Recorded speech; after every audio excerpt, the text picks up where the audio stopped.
अपन बात करते हैं मोमेंट ऑफ इनर्शिया।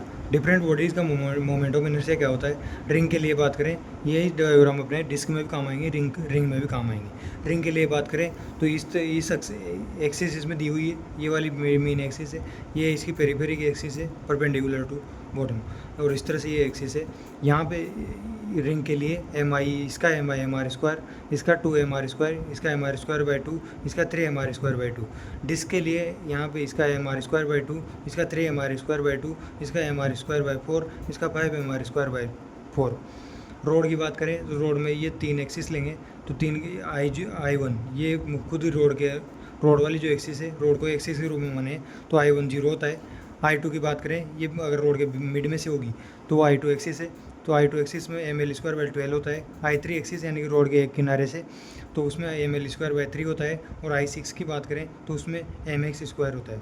इसके बाद सिलेंडर सॉलिड और रोल दोनों की बात करेंगे, तो सॉलिड में I1 जो होता है, बीच में से गुजरने वाले I1 जो होता है वो mr²/2 होता है। I2 की बात करें, ये वाला I2 इसके सरफेस के अकॉर्डिंग साथ साथ, तो I2 की वैल्यू 3 mr²/2 होती है। और I3 की वैल्यू, ये I3 की वैल्यू होती है mr²/4 plus ml²/12।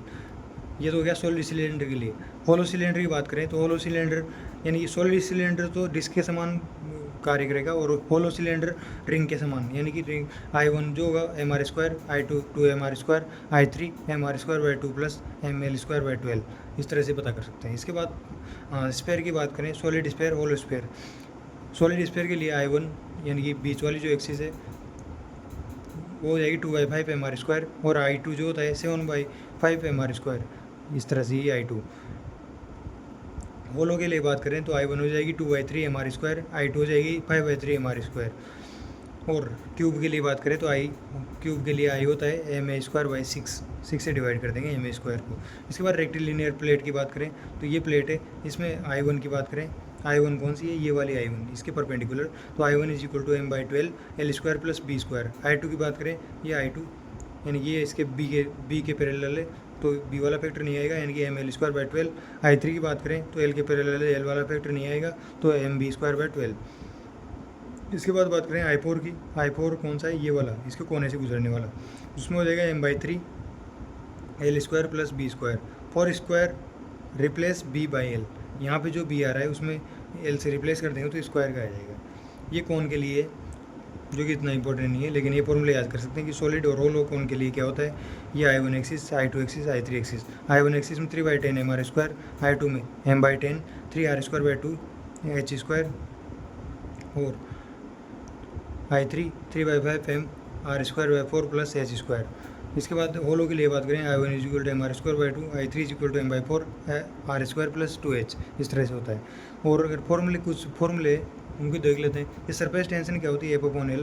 Surface energy density क्या होती है, उसमें क्या होता है, एनर्जी जो होती है, एनर्जी को ए से डिवाइड कर देंगे तो सरफेस एनर्जी डेंसिटी आ जाएगी। दैट इज़ उसकी डायमेंशन होती है m1 l0 t-2। एंट्रोपी की बात करें तो एंट्रोपी एनर्जी को टी से डिवाइड कर देंगे तो एंट्रोपी आ जाएगी। और विस्कस कोफिशिएंट ईटा की बात करें तो FD/AB होता है, जिसकी यूनिट होती है Nm/m²। इलेक्ट्रिक फील्ड की बात करें तो इलेक्ट्रिक फोर्स अपॉन Q, इसकी यूनिट होती है N/कूलम। इलास्टिसिटी की जो कोफिशिएंट होता है, coefficient of elasticity, that is Y, जो यंग्स मॉडुलस वगैरह होते हैं वो, तो F/L/del होता है। तो इसकी जो डायमेंशन होती है वो m1 l-1 और t-2 होती है इलास्टिसिटी कोफिशिएंट की।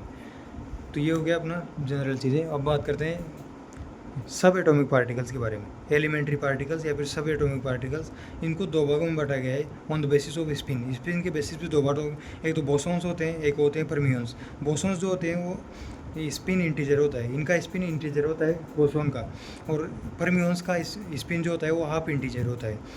बोसॉन्स अभेद्य होते हैं, बोस को भेद करना पॉसिबल नहीं है, और फर्मियंस जो होते हैं वो विभेद्य होते हैं, यानी कि भेज सकते हैं। बोसॉन्स पॉली अपॉर्जन का पालन नहीं करते हैं, फर्मियंस पॉली अपॉर्जन का पालन करते हैं। बोसॉन्स पॉली अपॉर्जन का पालन तो नहीं करते, लेकिन बोस आइंस्टीन सांख्यिकी का पालन करते हैं। फर्मियंस पाउली का पालन करते हैं और फर्मी डिराक सांख्यिकी का पालन करते हैं। इसके बाद इनको भी दो भागों में बांटा गया है। बोसॉन्स को बांटे तो गेज बोसॉन और मेसॉन। गेज बोसॉन के अंतर्गत मूलभूत क्वांटा ऑफ फोर्स इसको बोला जाता है गेज बोसॉन को, जिसके अंतर्गत ग्लूऑन आता है। ग्लूऑन इसका स्पिन जो होता है वो 1 होता है, फोटोन का भी 1, W और Z0 का भी 1 होता है, और लेकिन ग्रेविटॉन जो होता है उसका स्पिन 2 होता है। ग्रेविटॉन का स्पिन 2 होता है जो कि गेज बोसॉन के अंदर आता है। ग्रेविटॉन उसका स्पिन 2 होता है। ये चारों के ग्लूऑन जो होता है वो स्ट्रॉन्ग न्यूक्लियर फोर्स को रिप्रेजेंट करता है फोटोन EM के रूप में, और E और W और Z0 जो होते हैं वो दुर्बल बल होते हैं। ग्रेविटॉन स्पिन 2 होता है, ये याद रखना है। इसके बाद ये तो होगी गेज बोसॉन। मेसॉन की बात करें तो मेसॉन में एक तो होता है पायोन, केओन और ईटा। इनका स्पिन जो होता है वो 0 होता है, पायोन, केओन और ईटा। लेकिन रो का जो स्पिन होता है वो 1 होता है। रो का स्पिन 1 होता है। रो प्लस भी हो सकता है, रो 0 भी हो सकता है। ईटा जो होता है ईटा नॉट के रूप में, और केओन जो होता है K plus, K minus, K0 और K0 का बार। पायोन जो होते हैं पाई प्लस, पाई माइनस, पाई 0 होते हैं। इस तरह से ये मेसॉन का वर्गीकरण हो गया, और ये बोसॉन की बात होगी। इसके बाद बात करें फर्मियंस की। फर्मियंस की बात करें तो वो तो होते हैं बेरियन और लेप्टॉन। बेरियन जो होते हैं स्ट्रॉन्ग फोर्स से इंटरेक्ट करते हैं, और लेप्टॉन जो होता है उनका स्पिन हाफ होता है, और बेरियन जो होते हैं स्ट्रॉन्ग फोर्स, और ये स्ट्रॉन्ग फोर्स से इंटरेक्ट नहीं करते, दुर्बल या इलेक्ट्रोमैग्नेटिक फोर्स इनमें काम करता है लेप्टॉन में। सभी लेप्टॉन्स फंडामेंटल पार्टिकल्स है। सभी लेप्टॉन्स फंडामेंटल पार्टिकल है जिनका स्पिन हाफ है। जैसे कि बेरियन की आगे बात करें तो न्यूक्लियन जो होता है, न्यूक्लियन का भी स्पिन हाफ होता है। न्यूक्लियन कौन कौन से? प्रोटॉन और न्यूट्रॉन, लाइटर बेरियंस इनको बोला जाता है। इसके बाद ये तो न्यूक्लियन, ये हाइप्रोन, ये सब बेरियन है। हाइप्रोन जो होता है हेवियर बेरियंस होते हैं हाइप्रोन के भी, यानी कि इनमें प्रबल, दुर्बल और EM तीनों काम करते हैं हेवियर बेरियंस में, हाइप्रोन्स में, जो कि बेरियन के भाग है। हाइप्रोन्स को आगे डिवाइड किया गया है लेम्डा नोट, यानी लेम्डा, सिग्मा, कैस्केड, ओमेगा और डेल्टा। यानी कि लेम्डा, सिग्मा और कैस्केड में तो हाफ स्पिन होता है, और ओमेगा और डेल्टा में 3/2 स्पिन होता है। लेम्डा को लेम्डा नोट, सिग्मा को sigma plus, sigma minus, sigma 0, cascade को इस तरह से रिप्रेजेंट करते हैं माइनस और 0, और ओमेगा को इस तरह से, और डेल्टा को delta plus, delta 0, delta minus. इस तरह से ये हाइप्रोन हो गए जो कि बेरियन का पार्ट है। इसके बाद लेप्टॉन की बात करें, लेप्टॉन जो होते हैं इलेक्ट्रॉन, म्यूई, इनका सबका स्पिन जो लेप्टॉन का होता है हाफ होता है। इलेक्ट्रॉन V, इस तरह से म्यूऑन जो होते हैं म्यू माइनस, म्यू, ये सब म्यू प्लस, न्यूट्रिनो, इस तरह से ये इनको रिप्रेजेंट करते हैं। VE, म्यू टी, इस तरह से ये हो गए लेप्टॉन जिनका स्पिन हाफ होता है। अब बात करें अपन हेड्रोन जो होते हैं सब एटॉमिक पार्टिकल्स। यहाँ पे तो अपन ने on the basis off spin के आधार पर बांटे थे। इसके बाद सब एटॉमिक पार्टिकल्स को on the basis of force of interaction, इसके आधार पर भी 2 भागों में बांटा गया है, एक तो हेड्रोन और एक लेप्टॉन। हेड्रोन में क्या होता है? हेड्रोन जो होते हैं वो interact with weak and strong, बहुत दोनों के साथ इंटरेक्ट करते हैं। लेकिन लेप्टॉन जो होते हैं वो interact with weak and not with strong. Lepton strong के साथ इंटरेक्ट नहीं करते, ये ओनली वीक के साथ इंटरेक्ट करते हैं। इसके बाद हेड्रोन की बात करें तो हेड्रोन में बोसॉन और फर्मियंस दोनों आते हैं, और मीसॉन और बेरियन, इस तरह से इनको डिवाइड किया गया है। मीसॉन में S जो होता है इंटीजर होता है, और बेरियन में S जो होता है हाफ और 3/2 होता है।